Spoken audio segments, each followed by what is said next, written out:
de la culture, chers membres de la presse, chers membres de la CNSA, amis invités, bonjour. Le monde est soumis à tant de catastrophes, tant naturelles que surnaturelles, provoquées par l'homme. Ces catastrophes mettent les pays en développement en situation de vulnérabilité. De ce fait, ces pays se trouvent dans des positions ne pouvant pas se procurer les biens essentiels. Et en passant, je voudrais signaler que le secrétaire général de la primature qui devait être avec nous, en tout cas qui nous a annoncé qu'il nous rejoint quand même, parce que c'est un peu empêché d'abord par ses fonctions de représentation, mais aussi il a été pris dans un embouteillage monstre qui l'empêche de rentrer dans l'enceinte en ce moment, mais il nous a fait part qu'il nous rejoint quand même. Je voudrais remercier les uns les autres et toute l'équipe, tous les officiels qui sont là, pour l'intérêt qu'ils fassent montre pour le travail d'information et d'alerte précoce que la CNSA pilote dans le but de faciliter la compréhension et la prise de bonnes décisions. Les résultats de l'analyse à partir du cadre intégré de classification de la sécurité alimentaire basé sur des chiffres qui nous sont présentés tout à l'heure. J'aurai deux questions et un commentaire final. La première question, le lien entre insécurité alimentaire et insécurité tout court a été bien établi. Qu'est-ce que ça va pouvoir dire pour Haïti en 2024? La deuxième question, les chiffres qui vont nous être présentés sont graves. Dans une perspective mondiale, qu'est-ce que ces chiffres veulent dire d'Haïti? Et est-ce que la situation particulière d'Haïti est bien comprise au niveau mondial par rapport à des crises d'ampleur peut-être particulière?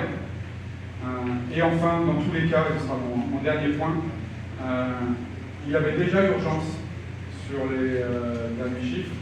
Je crois que l'urgence est encore plus établie.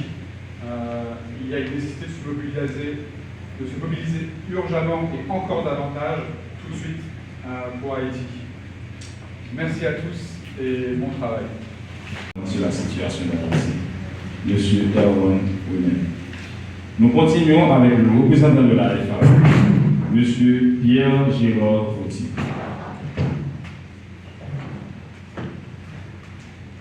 Je voulais remercier le ministre de l'Agriculture pour le travail qui a été fait, surtout dans les conditions qui ont prévalu ces derniers mois.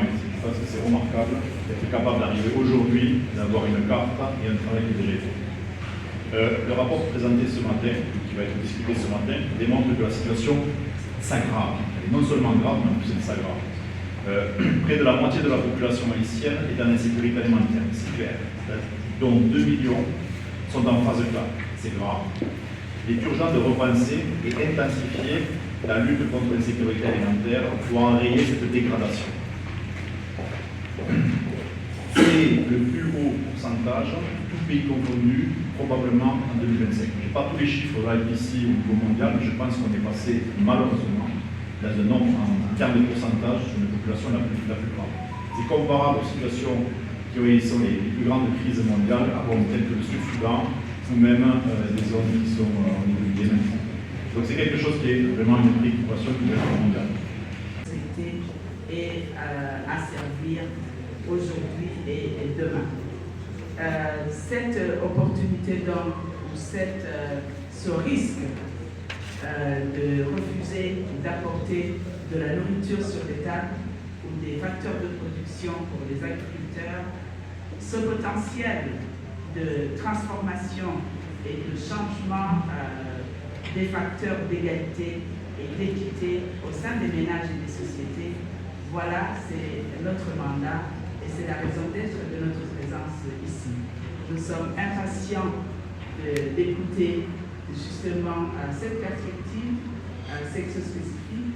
Nous sommes impatients de comprendre dans quelle mesure les données que nous allons recevoir pourraient nous permettre de mieux servir les filles et les femmes, de mieux servir les fils et filles de ce pays dans leur diversité, dans leurs besoins spécifiques et dans leur rôle et responsabilités. Je vous remercie. Liste de réaction et d'adaptation rapide au niveau local, départemental et national. Ce qui invite à lier les efforts humanitaires d'urgence, les efforts d'assistance alimentaire nécessaires au renforcement des capacités existantes et à renforcer ensuite à implémenter en vue d'avoir un développement durable, un développement permettant de parvenir à briser le cycle infernal des crises sévères, des crises récurrentes, mais surtout ce que nous constatons et nous allons voir les résultats, la crise sévère d'insécurité alimentaire et nutritionnelle que le pays connaît depuis malheureusement bien des années. Je vous remercie pour l'attention.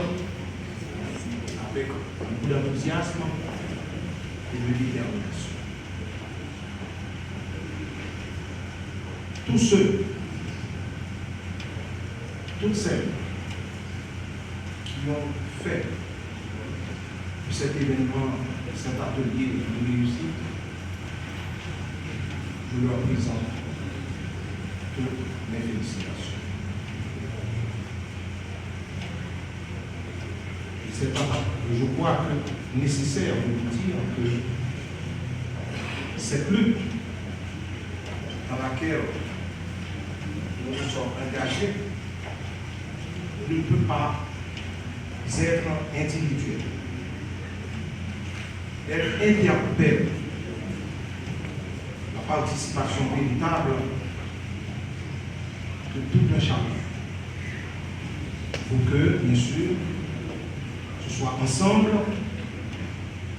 Pour ce dérangement technique, je disais tantôt, mon exposé s'articule autour des points suivants.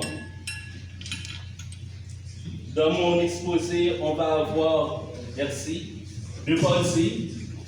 Une partie au cours de laquelle on va revenir sur les résultats de l'enquête nationale de suivi de la sécurité alimentaire et nutritionnelle. Au cours de cette partie, on va vous permettre de prendre connaissance de la méthodologie adoptée pour avoir les résultats, pour renseigner les différents indicateurs de la sécurité alimentaire.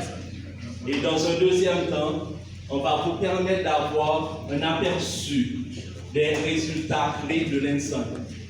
Pour la deuxième partie de mon exposé, on va aller sur le sujet en vous présentant des éléments méthodologiques, des éléments conceptuels du cadre intégré de classification de la sécurité alimentaire. Et pour terminer, je m'en vais vous présenter les résultats de l'IPC de août 2024.